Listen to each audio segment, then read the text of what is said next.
ನಮಸ್ಕಾರ. ಪೌರತ್ವ ಅಂತ ನಾವು ಕೇಳಿರ್ತೀವಿ. ಆದರೆ ಈ ಒಂದು ಪದಕ್ಕೆ ಎಷ್ಟು ಆಳವಾದ ಅರ್ಥ ಇದೆ ಅಲ್ವಾ? ಇದು ಕೇವಲ ಒಂದು ಐಡಿ ಕಾರ್ಡ್ ಅಲ್ಲ. ಇದು ಒಂದು ದೇಶದಲ್ಲಿ ನಮ್ಮ ಸ್ಥಾನಮಾನ ಏನು, ನಮ್ಮ ಹಕ್ಕುಗಳೇನು, ನಮ್ಮ ಜವಾಬ್ದಾರಿಗಳೇನು ಅನ್ನೋದರ ಅಡಿಪಾಯ. ಬನ್ನಿ, ಇದರ ಬಗ್ಗೆ ಇವತ್ತು ಸರಳವಾಗಿ ತಿಳ್ಕೊಳ್ಳೋಣ. ಹಾಗಾದ್ರೆ ಒಂದು ದೇಶದ ಪ್ರಜೆ ಅಂದ್ರೆ ನಿಜವಾಗ್ಲೂ ಅದರ ಅರ್ಥ ಏನು? ಸುಮ್ನೆ ಆ ದೇಶದಲ್ಲಿ ವಾಸ ಮಾಡಿದ್ರೆ ಸಾಕಾ, ಅಥವಾ ಅದಕ್ಕಿಂತ ಹೆಚ್ಚಿನದ್ದು ಏನಾದ್ರೂ ಇದೆಯಾ? ಈ ಪ್ರಶ್ನೆಯಿಂದ ಶುರು ಮಾಡಿದ್ರೆ ಪೌರತ್ವ ಅನ್ನೋದು ನಮ್ಮ ವೈಯಕ್ತಿಕ ಗುರ್ತಿನ ಜೊತೆ ಹೇಗೆ ಬೆರೆತಿದೆ ಅನ್ನೋದು ಚೆನ್ನಾಗಿ ಅರ್ಥ ಆಗುತ್ತೆ. ಈ ಇಡೀ ಚರ್ಚೆಯಲ್ಲಿ ನಾವು 5 ಮುಖ್ಯ ವಿಷಯಗಳನ್ನ ನೋಡೋಣ. ಮೊದಲು ಪೌರತ್ವ ಅಂದ್ರೆ ಏನು ಅಂತ ತಿಳ್ಕೊಳ್ಳೋಣ. ನಂತರ ಅದು ಯಾಕೆ ಮುಖ್ಯ, ಅದನ್ನ ಪಡ್ಕೊಳ್ಳೋದು ಮತ್ತು ಕಳ್ಕೊಳ್ಳೋದು ಹೇಗೆ, ಮತ್ತು ಕೊನೆಗೆ ಒಬ್ಬ ನಾಗರಿಕನಿಗೂ ಒಂದು ರಾಜ್ಯಕ್ಕೂ ಇರೋ ಸಂಬಂಧದ ಬಗ್ಗೆ ಮಾತಾಡೋಣ. ಸರಿ, ಹಾಗಾದ್ರೆ ನಮ್ಮ ಮೊದಲ ವಿಷಯಕ್ಕೆ ಬರೋಣ. ನಾಗರಿಕ ಅಂತ ನಾವು ಪದೇ ಪದೇ ಹೇಳ್ತಿರ್ತೀವಿ. ಆದರೆ ಇದರ ನಿಜವಾದ ವ್ಯಾಖ್ಯಾನ ಏನು? ಮೊದಲು ಅದನ್ನೇ ಅರ್ಥ ಮಾಡ್ಕೊಳ್ಳೋಣ. ನೋಡಿ, ಈ ವ್ಯಾಖ್ಯಾನ ಎಷ್ಟು ಸರಳವಾಗಿದೆ ಮತ್ತೆ ಸ್ಪಷ್ಟವಾಗಿದೆ ಅಲ್ವಾ? ನಾಗರಿಕ ಅಂದ್ರೆ ಸುಮ್ನೆ ಒಂದು ದೇಶದಲ್ಲಿ ವಾಸ ಮಾಡೋ ವ್ಯಕ್ತಿ ಅಲ್ಲ, ಬದಲಿಗೆ ಆ ದೇಶದ ಜೊತೆ ಒಂದು ಅಧಿಕೃತ ಸಂಬಂಧ ಇಟ್ಕೊಂಡಿರುವ ಜವಾಬ್ದಾರಿಯುತ ಸದಸ್ಯ. ಈ ಸಂಬಂಧ ಹಕ್ಕುಗಳು ಮತ್ತೆ ಕರ್ತವ್ಯಗಳು ಅನ್ನೋ 2 ಗಟ್ಟಿ ಕಂಬಗಳ ಮೇಲೆ ನಿಂತಿದೆ. ಹಾಗಾದ್ರೆ ಒಬ್ಬ ಪ್ರಜೆಯನ್ನ ಬೇರೆಯವರಿಂದ ಯಾವುದು ಭಿನ್ನವಾಗ ತೋರಿಸುತ್ತೆ? ಅದು ಕೇವಲ ಒಂದು ಗುರುತು ಅಷ್ಟೇ ಅಲ್ಲ, ಇದು ಹಕ್ಕುಗಳು, ಕರ್ತವ್ಯಗಳು ಮತ್ತೆ ಕಾನೂನಾತ್ಮಕ ಸ್ಥಾನಮಾನಗಳ ಒಂದು ಕಂಪ್ಲೀಟ್ ಪ್ಯಾಕೇಜ್. ಮುಖ್ಯವಾಗಿ ಒಬ್ಬ ನಾಗರಿಕ ಮಾತ್ರ ದೇಶದ ಆಡಳಿತದಲ್ಲಿ ಸಂಪೂರ್ಣವಾಗಿ ಭಾಗವಹಿಸಬಹುದು, ಅಂದ್ರೆ ಅತ್ಯುನ್ನತ ಹುದ್ದೆಗಳನ್ನು ಕೂಡ ಅಲಂಕರಿಸಬಹುದು.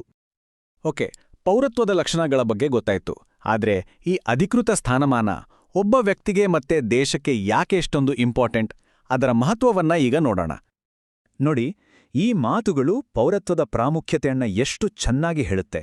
ಇದು ಕೇವಲ ಒಂದು ಸ್ಟೇಟಸ್ ಅಲ್ಲ, ಇದು ಗೌರವದಿಂದ ಬದುಕಲು, ದೇಶದ ಆಡಳಿತದಲ್ಲಿ ಸಕ್ರಿಯವಾಗಿ ಭಾಗವಹಿಸಲು, ಹಾಗೆ ನಮ್ಮ ದೇಶದ ಒಗ್ಗಟ್ಟನ್ನ ಕಾಪಾಡಲು ಬೇಕಾದ ಒಂದು ಪ್ರಮುಖ ಕೀಲಿ ಇದ್ದಾಗೆ.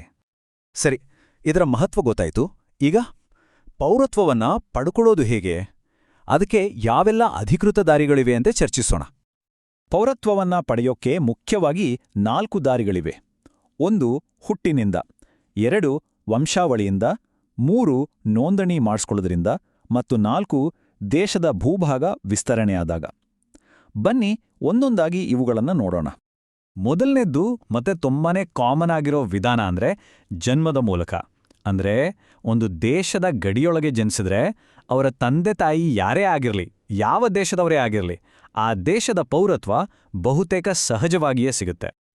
ಭಾರತದ ವಿಚಾರಕ್ಕೆ ಬಂದ್ರೆ ಈ ದಿನಾಂಕ ತುಂಬಾನೇ ಮುಖ್ಯ. ಜನವರಿ 26, 1950 ನಮ್ಮ ಸಂವಿಧಾನ ಜಾರಿಗೆ ಬಂದ ದಿನ. ಅಂದಿನಿಂದ ಭಾರತದ ನೆಲದಲ್ಲಿ ಹುಟ್ಟಿದ ಪ್ರತಿಯೊಬ್ಬರಿಗೂ ಸಹಜವಾಗಿಯೇ ಭಾರತೀಯ ಪೌರತ್ವ ಸಿಗ್ಬೇಕು ಅನ್ನೋ ಕಾನೂನಾತ್ಮಕ ಅಡಿಪಾಯ ಹಾಕಲಾಯಿತು. ಇದು ನಿಜಕ್ಕೂ ಒಂದು ಐತಿಹಾಸಿಕ ಹೆಜ್ಜೆ. 2ನೇ ದಾರಿ ಅಂದ್ರೆ ವಂಶಾವಳಿ. ಇದರರ್ಥ ಒಬ್ಬ ವ್ಯಕ್ತಿ ಬೇರೆ ದೇಶದಲ್ಲೇ ಹುಟ್ಟಿದ್ರೂ ಕೂಡ ಅವರ ತಂದೆ ಅಥವಾ ತಾಯಿ ಭಾರತದ ಪ್ರಜೆಯಾಗಿದ್ರೆ ರಕ್ತ ಸಂಬಂಧದ ಆಧಾರದ ಮೇಲೆ ಅವರಿಗೆ ಭಾರತದ ಪೌರತ್ವವನ್ನ ಪಡೆಯುವ ಹಕ್ಕಿರತ್ತೆ. 3ನೇದು ನೋಂದಣಿ ಮೂಲಕ. ಅಂದ್ರೆ ಬೇರೆ ದೇಶದವರು ಕೆಲವು ನಿಯಮಗಳ ಪ್ರಕಾರ ನಿರ್ದಿಷ್ಟ ವರ್ಷಗಳ ಕಾಲ ನಮ್ಮ ದೇಶದಲ್ಲಿ ಕಾನೂನುಬದ್ಧವಾಗಿ ವಾಸವಾಗಿದ್ದು, ನಂತರ ಅಧಿಕೃತವಾಗಿ ಅರ್ಜಿ ಸಲ್ಲಿಸಿ ಎಲ್ಲಾ ಷರತ್ತುಗಳನ್ನ ಪೂರೈಸಿ ನಮ್ಮ ದೇಶದ ಪ್ರಜೆಯಾಗಬಹುದು. ಭಾರತದಲ್ಲಿ ಹೀಗೆ ನೋಂದಣಿ ಮಾಡಿಸ್ಕೊಂಡು ಸಿಟಿಸನ್ ಆಗ್ಬೇಕು ಅಂದ್ರೆ ಕನಿಷ್ಠ 5 ವರ್ಷಗಳಾದ್ರೂ ಇಲ್ಲಿ ವಾಸವಾಗಿರಬೇಕು. ಇದು ಸುಮ್ಮನೆ ಒಂದು ನಂಬರ್ ಅಷ್ಟೇ ಅಲ್ಲ, ಆ ವ್ಯಕ್ತಿ ನಮ್ಮ ದೇಶದ ಸಂಸ್ಕೃತಿ, ಸಮಾಜ ಮತ್ತೆ ಕಾನೂನುಗಳಿಗೆ ಹೊಂದಿಕೊಳ್ಳಕ್ ಬೇಕಾದ ಸಮಯ ಇದು ಅಂತಾನೂ ಹೇಳ್ಬೋದು. ಇನ್ನು ಕೊನೆಯ ವಿಧಾನ ಅಂದ್ರೆ ಭೂಭಾಗದ ಸೇರ್ಪಡೆ. ಅಂದ್ರೆ ಯಾವುದೋ ಯುದ್ಧ ಅಥವಾ ಅಂತಾರಾಷ್ಟ್ರೀಯ ಒಪ್ಪಂದದ ಮೂಲಕ ಒಂದು ಹೊಸ ಪ್ರದೇಶ ನಮ್ಮ ದೇಶಕ್ಕೆ ಸೇರಿದ್ರೆ ಆ ಪ್ರದೇಶದಲ್ಲಿ ವಾಸಿಸುವ ಜನರಿಗೆಲ್ಲ ತಾವಾಗೇ ನಮ್ಮ ದೇಶದ ಪೌರತ್ವ ಸಿಗುತ್ತೆ. ಇಲ್ಲಿಯವರೆಗೆ ಪೌರತ್ವವನ್ನ ಹೇಗೆಲ್ಲ ಪಡ್ಕೋಬಹುದು ಅಂತ ನೋಡಿದ್ವಿ. ಈಗ ನಾಣ್ಯದ ಇನ್ನೊಂದು ಮುಖ ನೋಡೋಣ. ಒಬ್ಬ ವ್ಯಕ್ತಿ ತನ್ನ ಪೌರತ್ವವನ್ನ ಯಾವೆಲ್ಲ ಸಂದರ್ಭಗಳಲ್ಲಿ ಕಳೆದುಕೊಳ್ಳಬಹುದು ಅದನ್ನ ಅರ್ಥ ಮಾಡ್ಕೊಳ್ಳೋಣ ಬನ್ನಿ. ಪೌರತ್ವವನ್ನ ಕಳೆದುಕೊಳ್ಳೋಕೆ ಮುಖ್ಯವಾಗಿ 3 ವಿಧಾನಗಳಿವೆ: ಪರಿತ್ಯಾಗ, ಅಂತ್ಯಗೊಳ್ಳುವಿಕೆ ಮತ್ತು ಪದಚ್ಯುತಿ. ಈಗ ಪ್ರತಿಯೊಂದರ ಅರ್ಥ ಏನು ಅಂತ ನೋಡೋಣ. ಈ 2ರ ಮಧ್ಯೆ ಒಂದು ಸಣ್ಣ ವ್ಯತ್ಯಾಸ ಇದೆ, ಅದನ್ನ ಅರ್ಥ ಮಾಡ್ಕೊಳ್ಳೋದು ತುಂಬಾ ಮುಖ್ಯ. ಪರಿತ್ಯಾಗ ಅಂದ್ರೆ ಒಬ್ಬ ವ್ಯಕ್ತಿ ತಾನಾಗಿಯೇ ಸ್ವ ಇಚ್ಛೆಯಿಂದ ನನಗೆ ಈ ದೇಶದ ಪೌರತ್ವ ಬೇಡ ಅಂತ ಬಿಟ್ಕೊಡೋದು. ಆದರೆ ಅಂತ್ಯಗೊಳ್ಳುವಿಕೆಯಲ್ಲಿ ಒಬ್ಬ ವ್ಯಕ್ತಿ ಬೇರೆ ದೇಶದ ಪೌರತ್ವವನ್ನ ಸ್ವೀಕರಿಸಿದ ತಕ್ಷಣ ಕಾನೂನಿನ ಪ್ರಕಾರ ಅವರ ಹಳೆಯ ಪೌರತ್ವ ಆಟೋಮ್ಯಾಟಿಕ್ ಆಗಿ ರದ್ದಾಗುತ್ತೆ. ಒಂದು ಸ್ವಯಂ ಪ್ರೇರಿತ, ಇನ್ನೊಂದು ಸ್ವಯಂಚಾಲಿತ. ಇದು ಪೌರತ್ವ ಕಳೆದುಕೊಳ್ಳುವ ವಿಧಾನಗಳಲ್ಲೇ ಅತ್ಯಂತ ಗಂಭೀರವಾದದ್ದು ಪದಚ್ಯುತಿ. ಇಲ್ಲಿ ಸರ್ಕಾರವೇ ಒಬ್ಬ ವ್ಯಕ್ತಿಯ ಪೌರತ್ವವನ್ನು ಬಲವಂತವಾಗಿ ಹಿಂಪಡೆಯುತ್ತೆ. ಇದು ಸುಮ್ಸುನ್ನೆ ಆಗಲ್ಲ. ಮೋಸ ಮಾಡಿ ಪೌರತ್ವ ಪಡ್ಕೊಂಡಿದ್ರೆ ಅಥವಾ ದೇಶದ್ರೋಹದಂತಹ ಗಂಭೀರ ಕಾರಣಗಳಿದ್ರೆ ಮಾತ್ರ ಸರ್ಕಾರ ಈ ಕ್ರಮ ಕೈಗೊಳ್ಳುತ್ತೆ. ಇಲ್ಲಿವರೆಗೂ ನಾವು ಪೌರತ್ವ ಪಡ್ಕೊಳ್ಳೋದು ಹೇಗೆ, ಕಳ್ಕೊಳ್ಳೋದು ಹೇಗೆ ಅಂತ ನೋಡಿದ್ವಿ. ಈಗ ಇವೆಲ್ಲವನ್ನೂ ಒಟ್ಟುಗೂಡಿಸಿ ನಮ್ಮ ಕೊನೆ ಭಾಗದಲ್ಲಿ ಒಬ್ಬ ನಾಗರಿಕನಿಗೂ ಒಂದು ದೇಶಕ್ಕೂ ಇರೋ ನಿಜವಾದ ಸಂಬಂಧ ಏನು ಅಂತ ಅರ್ಥ ಮಾಡ್ಕೊಳ್ಳೋಣ. ಈ ಚಿತ್ರ ಪೌರತ್ವದ ಸಂಪೂರ್ಣ ಸಾರಾಂಶವನ್ನ ಹೇಳುತ್ತೆ. ಇದು ಒಂದು ರೀತಿ ಬ್ಯಾಲೆನ್ಸ್ ಮಾಡೋ ಆಟ. ಒಂದು ಕಡೆ ದೇಶವು ತನ್ನ ಪ್ರಜೆಗಳಿಗೆ ಶಿಕ್ಷಣ, ಆರೋಗ್ಯ, ಭದ್ರತೆ ಅಂತ ಹಲವಾರು ಹಕ್ಕುಗಳನ್ನು ಕೊಡುತ್ತೆ. ಇನ್ನೊಂದು ಕಡೆ ಪ್ರಜೆಗಳು ಕಾನೂನು ಪಾಲಿಸೋದು, ದೇಶದ ಒಗ್ಗಟ್ಟನ್ನು ಕಾಪಾಡೋದು, ಹೀಗೆ ತಮ್ಮ ಕರ್ತವ್ಯಗಳನ್ನು ನಿಭಾಯಿಸಬೇಕಾಗತ್ತೆ. ಈ ಎರಡರ ನಡುವಿನ ಸಮತೋಲನವೇ ಪೌರತ್ವ. ಹಾಗಾದ್ರೆ ಈ ಇಡೀ ಚರ್ಚೆಯ ಸಾರಾಂಶ ಏನು? ಪೌರತ್ವ ಅನ್ನೋದು ಸುಮ್ಮನೆ ಒಂದು ಸ್ಟೇಟಸ್ ಅಲ್ಲ.